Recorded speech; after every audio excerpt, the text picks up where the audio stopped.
So today with us we have Martin Lundqvist from Arundo Analytics, and the topic of the discussion is actually how do we move faster from data to value in predictive maintenance analytics. So Martin, before we start, can you tell us a little bit more about yourself and the organization that you're representing? Of course, very happy to. Thank you for having me, by the way. Well, my name is Martin Lundqvist. I'm the Vice President at Arundo Analytics. My background is struggling musician, gamer, grew up around computers, ended up as a consultant. So I spent almost 2 decades as a management consultant working initially in banking, insurance, and then telecom on technology strategy, big technology enablement programs, etc. And then moving into industrials, moving into the public sector. And then since 6 months back, I'm at Arundo Analytics. And Arundo Analytics is a software company who enable the creation of value through IoT data and analytics. Okay, perfect. We're discussing a very exciting topic, I would say, but in general, if you speak, it's a very old topic as well, right? So we're discussing maintenance, and maintenance has been around for decades and years. And predictive maintenance, we have been discussing this for at least like, I don't know, 5, 6, 7 years, and etc. Yeah. So so the discussion is, so why now? Yeah. What has changed? What is new in this area? Yeah, right? Exactly. Yeah. Well, I mean, not only maintenance is an old topic. I mean, data has been around for at least as long, you know. And in particular, if you look at sort of the industries around heavy assets, they invented big data, like the old companies, you know. So I think what's different now is that we can now access this data, right? And we can make sense of the data. We can store the data. We can communicate the data. We can analyze and put pretty advanced models against this data at a much lower cost than ever before. I think that's changed. The other thing that's changed is that these models, these machine learning models, or whatever types of concepts you want to throw against the data, the communities around it has exploded, right? So you go from research to libraries to open source communities where you can actually access and try these things out. It's just very different, it's much faster these days. Yeah. And then maybe even more importantly, I think the sense of urgency from a business perspective is there, given some of how the commodity prices have developed, etc. People are more concerned about this now, and automation is the next thing, and automation needs data, automation needs analytics. So the whole sense of urgency is very different now. Okay, so we are moving a little bit from all concept of how we deal with maintenance towards more data-driven or automation, AI-driven maintenance. So where do you see the biggest challenges deploying this data to value in maintenance right now? Yeah, I mean, you will get the normal answers from industrial companies and also people trying to help industrial companies, which is legacy, and legacy. Which is the data is stuck in something that I can't access, or my boat is at sea. I can't run a model on it, and but also my IT environment is complex. It's difficult to deploy something in it. You get all these kinds of things, right?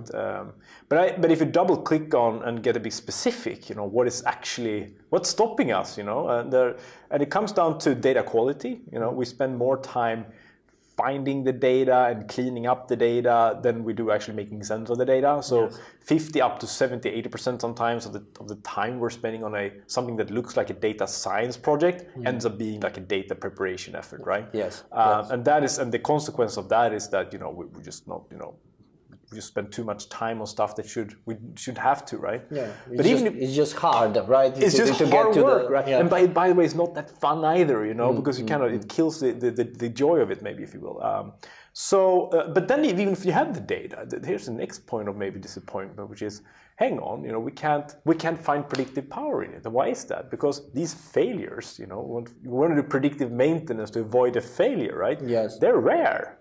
Luckily, because it's good quality equipment, right? Yes. Yeah. They're rare, so we can't build a model against something that rarely happens, right? So that's the other thing. Is this a supervised or unsupervised problem? You get into all that discussion, right? And even if you do find that, then you don't have enough data. You have maybe temperatures, vibrations, whatever, but sometimes you just don't have enough dimensionality of the data to actually find the predictive predictions, right? Yeah, the models. And even if you find the predictions, maybe there's no degradation in performance, right? So you have all these problems where you say, so as a result of that, we're not able to find the predictive models, right? We don't find the models, and we spend a lot of time looking for business problems where there's data, or we look for data where it's a business problem, but the marriage rarely happens. So you lose faith in the whole effort, right? Yes. And then even if you do find a model, you need to get it deployed. Yes. Right? Somebody needs to actually get it in their hands, and that means an IT project. And IT projects in this, again, back to the legacy environment, they can be tough. It can take time. You need the solution architects, and you need to release budget for it, and it needs to fit into a release schedule. And all these things means it takes time, before you can actually get it there. Yeah. And if you do get it there, maybe it doesn't work with the reality of the technicians on the floor, because they have their way of working, and they're looking at their screens, and this has to be integrated, otherwise they won't use it. And in the end, the result of all of this is that you have a lot of models sitting on laptops in headquarters, being great on the historical data, and you have steering committee meetings where people are saying, that's awesome, if we had that last year, we would have saved $10 million, right? But you need now but you don't get it exposed to the live data, you don't get it used by the technicians out there. So those are some of the issues that we see in getting this to kind of kick off, right? Yeah. So what do you see on the market right now? How organizations are actually approaching this? From solution, not from solution, but what are they actually doing in this? Well, I mean, listening to this, people start, okay, now I know what to do, right? And we see it. I'm going to launch these 4 programs, data cleanup program, right? I'm going to launch that thing. I'm going to launch an IT simplification program. I'm going to launch a data science capability building program, and I'm going to launch an operational excellence program, right, to get this all going, right? But the problem is that these programs take time. Right? They take 2, 3, 4 years. They cost a lot of money. But even more importantly, they have one big assumption behind them. That is that things are not going to change in the meantime. But you can't wait 3 years for this to happen because the world changes too fast. Yeah. The saying, right? The biggest risk with your business plan is that somebody might follow it. Because it's only worth the next 3 to 6 months, right? Yes. So you need to be adaptable. That's the thing, right? And I think so. The thing here is that how do you get those 4 things done without locking the organization down into a long-term strategy or a big IT project that kind of freezes you up? That's really the problem here. And we think at Arundo that we've seen some elements of what the answer might be, and that's why we built the platform that we built. Yes. And we think that the answer must include at least 3 ingredients. It has to do with experimentation, ecosystem, and a direction, guardrails, right? Yes. And you started already on this. So we looked through some of the hinders in this, right? And what the market is doing, but what are the solutions for this? Exactly. How can an organization actually fast track this and move from data to a value now? They might have like a good problems to solve. So how would that look like? And you mentioned as well Arundo is working in this area. So where do you see the things? So I mean, going back, so I think number one is if you look at these 4 and all the programs and all that stuff, right, I think you need to break these silos. That's number one. So you need to create a multifunctional team or teams that can focus on one problem at a time. Break this out, and if you can't hire your way out of this, if everybody hired all the data scientists they need, it's just not enough for them, right? As an example, so you need to activate an ecosystem around your stuff. Just get it done, just sort of focus on the solution, people, right? So that's number one is activate an ecosystem and sort of get those silos together around the table to focus on one problem at a time. The second thing is that then you need to have a willingness and appetite to experiment. You need to be willing to learn, right? I think the companies who going forward, the companies who learn fast are going to be the winners in this. And in order to learn, you need to experiment, you need to test things out. Look, if you don't know whether something is going to work, you have an option, right? You can say, I'm going to analyze it, right? I'm going to ask around for experience, etc. Do that, that's fine. Research. However, be ready for, given where we are in the industry, we said this, this is kind of happening now, there might not be anything to analyze, If you want to understand, will predictive maintenance work in this area, you may not get any answers. You may just have to go out there and try it and get your hands dirty. Yeah. So that is what we need to get into the experimentation mode here, right? But in order to do that, this is the third thing, you need a direction, because otherwise you're going to get the experiments going in anywhere, right? So we believe that you need a solid, vision of where are we going to focus our efforts as a company on predictive maintenance, where are the use cases, which assets are we going to start with, and then you need to kind of get this ecosystem going, get the right people around the table, and then finally you need to get them to start experimenting, trying things out, right? To get that metabolic rate up and running, right? And that's what we built our system around. So that's what we built the Arundo platform around. So our platform enables you to ingest the data in real time and then to deploy models against that very, very fast, literally within minutes once our platform is up and running. So that means that we can now enable the whole process from, hey, here's the data, here's the model, and here's the value that comes out in 90 days. So and I think that is the pace that we need to go through now. As to paraphrase Jeff Bezos, right? You can probably afford to make a mistake or two, but you definitely can't afford to be slow. Yes.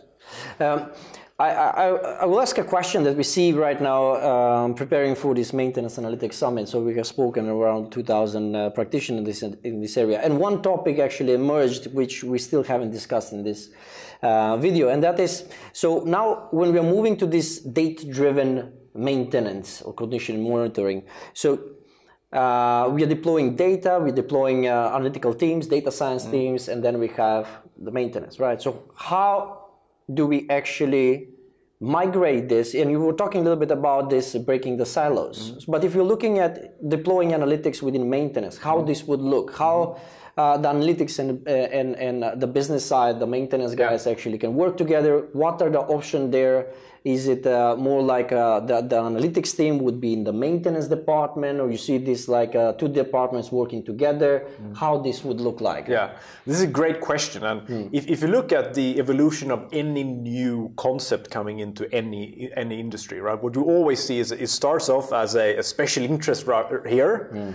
And then over time, if it has value, it starts becoming the new normal, and it starts getting sort of this, let's call it, sort of integrated into normal operations again. Yes. We saw it with, if you can go back to the Toyota steam, electricity, and then Toyota production system.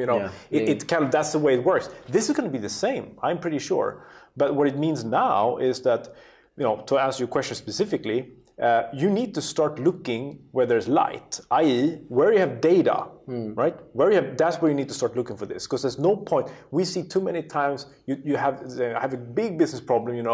I have a problem with production stops over here, right? Or I have if there's no data. That don't put data science against it, right? Yes, right? yes. So now you start with that. Number two, then you iterate. You make sure that you have the team with the business product owner in there who can guide you in terms of what are the problems that are really worrying me, where there's data. Yes. So that's number one, look where there's like data and a sense of business urgency. If you just do those two, like, go through your organization, your assets, right? And you just do that matrix. Where is there a business problem, sense of urgency, and where to have data, you're going to figure out where to start, right? Yes. And then, if you're starting this journey, as I think most companies are, it is absolutely okay to have one of those, separate units that are working on this. Like sometimes you call them accelerators, or it doesn't matter what you call them, right? You may need to start there because you're doing something very differently. You're taking people out of the day-to-day context and you're working across the silos to solve that problem, right? Yes, yeah. But do that being very much aware of that. This is not the way it's going to work in 2 or 3 years' time, right? Yeah. So it's going to evolve, right? To the same extent that everybody is using a computer, everybody will be using analytics, right? Yes. Going forward. Yes, so definitely. This is a temporary setup. So whenever you do this, you need to think capability building, right? Not only solving the business problem, but teaching people how you solved that business problem. So how did you extract the data? How did you find the right, whether there was a predictive power, the right model for it, right? How did you go from figuring that out to connecting it back to the production system? How did you work with the technicians to design the right user interface? So not only the solving of the problem, but how you solve the problem. Because this group that you have in the beginning that did those 2 cool things are going to be teaching the rest of the organization how to do 10 cool things. Yes. So basically start small, then get excited and spread the knowledge across. Exactly. It's good. So we are towards the end of the interview, and I always ask this question, and it's a very hard because we are asking for a prediction, right? So where do you see things happening in the next 12 months? Where do you see the biggest breakthrough in this area in maintenance analytics actually coming through? Or what are your predictions how the market will move forward? It's a little bit cheesy question, but that's actually fine. It's a quite an interesting one because everybody has a different opinion about it, right? Yeah, and a cheesy question get cheesy answers. That's kind of cool. No, but of course, I mean, it's very difficult to say. That's the irony, right? We're in the business of predictions, and it's difficult to predict what's going to happen. But I'll say I make one prediction, and that is that this is going to be the year of learning, right? Because it feels to me like this is the year when we're going to see things happening. This industry is just moving on maintenance, predictive maintenance now. And this, I think, is going to be a year where we see some sort of acceleration going. Where it's going to happen, that's the beauty of it. We don't know, but we're going to figure out that the companies are able to now learn fast. I think those are going to be the winners. So I think it's going to be a year of learning. And it's going to be the year that we all look back on afterwards and say, "Wow, that was a very, very interesting and unexpected year." Yeah, cool. Thank you for coming to the Data Cave today, and looking forward to seeing you on Maintenance Analytics Summit in 2 weeks' time. Thank you. Me too.